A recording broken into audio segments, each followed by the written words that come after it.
Starting van life over at 50 after federal custody is no joke, let me tell you.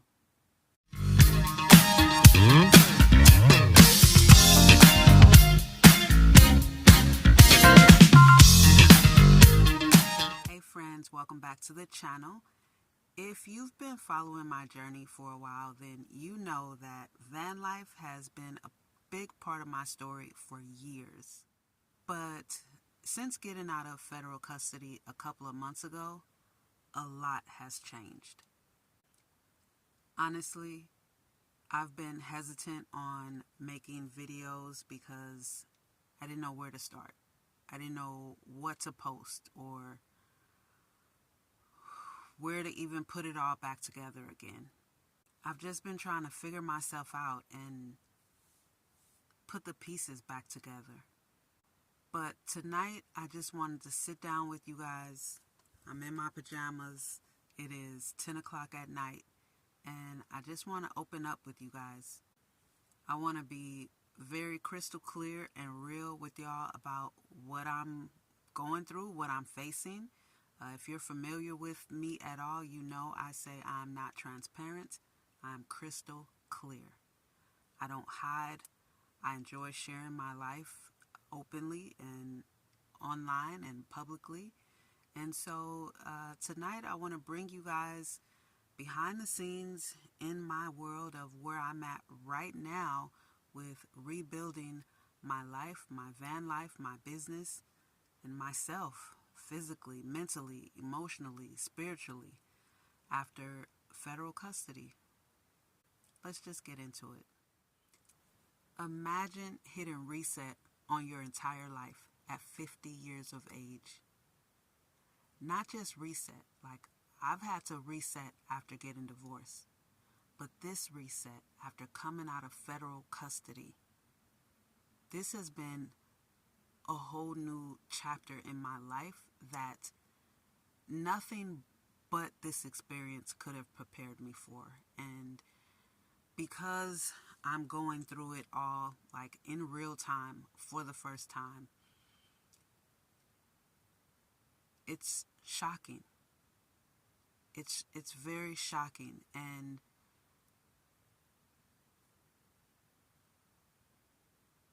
it's emotional, but it's also kind of invigorating. And I don't know if that's good or bad. It is what it is.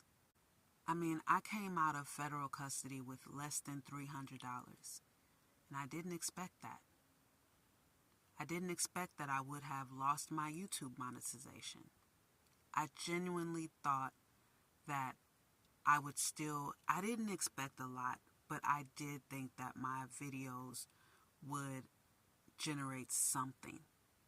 I had set up for 2 short videos to go out twice a month, and I didn't account for the fact that before I got locked up, I was sick for a month, and that took a lot of the wind out of me. So my videos wasn't getting the views that they were, and I wasn't really making any money. And so I probably should have expected to lose my YouTube monetization, but in all sincerity, I did not.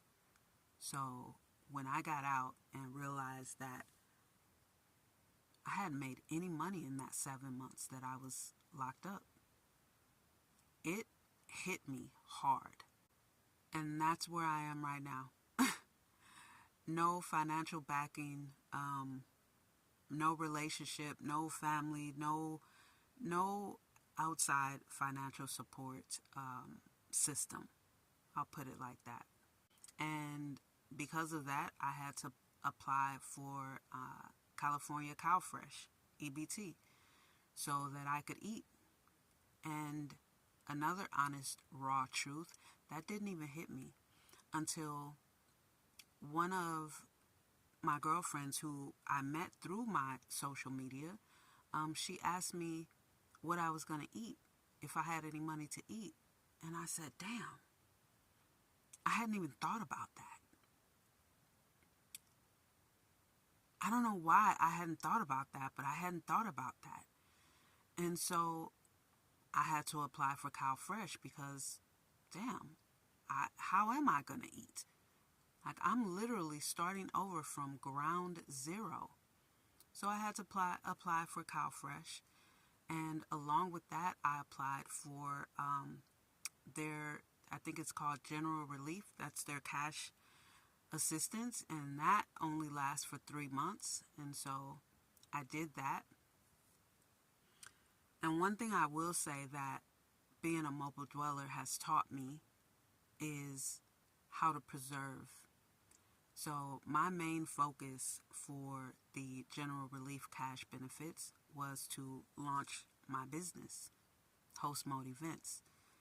And the 3 months of that is coming to an end in October, and everything will be on me. Thankfully, our first event is booked in October, but this is just like our fundraising round so that we can get officially licensed. But, when it comes to my YouTube, I've just been feeling kind of lost on what do I share with you guys? What do I show you guys? Like, my stove is broken, so I can't cook, and I don't have the money to buy a new stove. My tags are hella expired, so I'm not driving around. I'm very limited with my mobility because I just want to stay under the radar. Not to mention, I'm on 2 years probation, and with this being all I have, I cannot afford for it to get impounded or anything like that. So, I was really just like, what do I share? And it's just like, you share your truth. You share your van life and where you are right now. Share your story, Shalonda, because that's what you've been doing. And your subscribers that have been following you, that's what they want to know. Like, what's going on with you now? Like, you were gone for 7 months, and then we find out that you were in federal custody. What's going on with you now? So that's what I'm here sharing. Like, the real truth about what's going on and what's been going on in my head. Like, I've really just been focused on getting my business because I have to support myself, and I have to support myself offline. I love making YouTube videos. I love sharing my life on YouTube. And now I love the podcast that I'm doing. But doing the podcast just really made me miss my van life videos. Like, this is, I love sharing on camera videos of me in my van. And after coming out, I think I just am dealing with a lot of insecurity about what you guys may or may not be interested in seeing. So I felt the best thing to do would be just to start with where I'm at right now. When it's all said and done, I'm grateful that I fell in love with this lifestyle the first night I slept in Hotel Honda back in September of 2017. I can't imagine living traditionally, especially after what I've just gone through. Being a mobile dweller in this position right now, it is a huge weight off my shoulders. Like, I have a lot that's on my shoulders. Like, October is a very heavy month for me. I got to start paying restitution in October. I got to pay the next installment of my cell phone bill in October. I have to get my tags. That's not necessarily in October, but goddamn, I mean, sooner is better than later, And so not having thousands of dollars to pay in rent or just coming out homeless because I lost my apartment,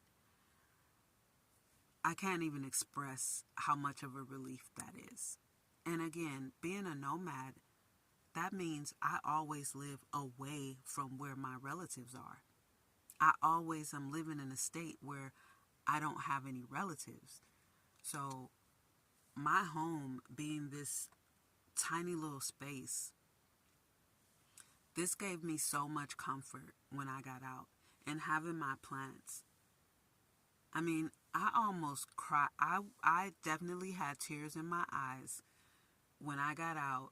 And it was about a week after I got out, and my plants, they weren't looking good. And I was just looking at them and loving on them and speaking life into them, because if they would have died like that, I just would have felt, it just would have been painful, like how people feel over losing their pets.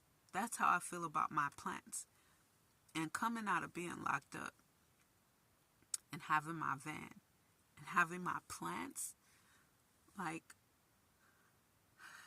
you guys just don't know how much it means to me that not only did they wait for me, but they're thriving now.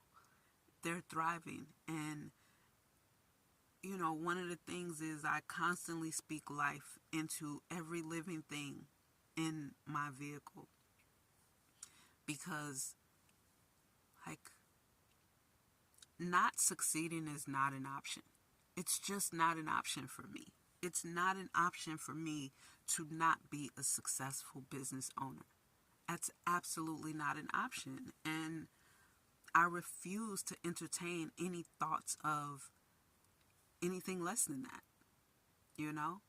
I mean, I have a granddaughter now that even before she was born, I was determined to leave something for her children. And now that I have this 2-year-old little grandbaby, little me, she's an extension of me by way of my daughter. There's just no way that I would ever give up. There's no way I could ever imagine. I didn't give up on my kids and the struggle that we had. And now that my kid has a kid, that just has given me more determination to succeed. And so, I just, my YouTube friends, you guys mean a lot to me, because you guys have supported me through a lot. And some of you guys are here from following my Instagram journey in the Mercedes Mansion. And in there, you guys saw me thriving with my cleaning business and then shutting that down. And then the mansion being down for 7 months, and watched me walk for 7 months. Watch me not be able to go anywhere and keep up with my routine because the mansion was leaking oil from everywhere. And so some of you guys are here from that, and you've seen me continue. And that's one thing that I will always do, continue. So now it's just a matter of me getting back in the groove of making videos for you guys, because I really, really do enjoy it. And it's just on me to wipe whatever insecurities that I'm dealing with, or confusion or cloudiness about what do I share, what kind of videos do I make. So I think this is a good jump off, because I'm sure some people are wanting to know, like, what the hell, tell us about what you've just gone through. So I think I'll start there. I think I'll start here, so that's it. If you are new to my channel and are still watching this video at this point, if you'd like to follow along with my journey and watch me rebuild my life and my van life from ground zero at 50, hit subscribe, like, follow, check out my podcast. It's called Vanlife Hustle. And yeah, we are going to thrive. We're not just going to survive, but we are going to thrive. And I'm going to share the journey with you guys, and I'll do my absolute very best to make regular YouTube videos, even if it's just sharing my struggles, even if it's just sharing my thoughts of confusion or insecurity, or, these are real things that we all go through, even if you're not a van lifer. So it's not easy to start over. Anyway, comment, like, subscribe. Let me know what you think. If you have any questions, or any ideas about videos, maybe it's based on a question that you have. Thank you so much for watching, and I'll see you in the next video. The next podcast episode is coming out Wednesday, so be on the lookout for that, and I'll see you guys in the next video.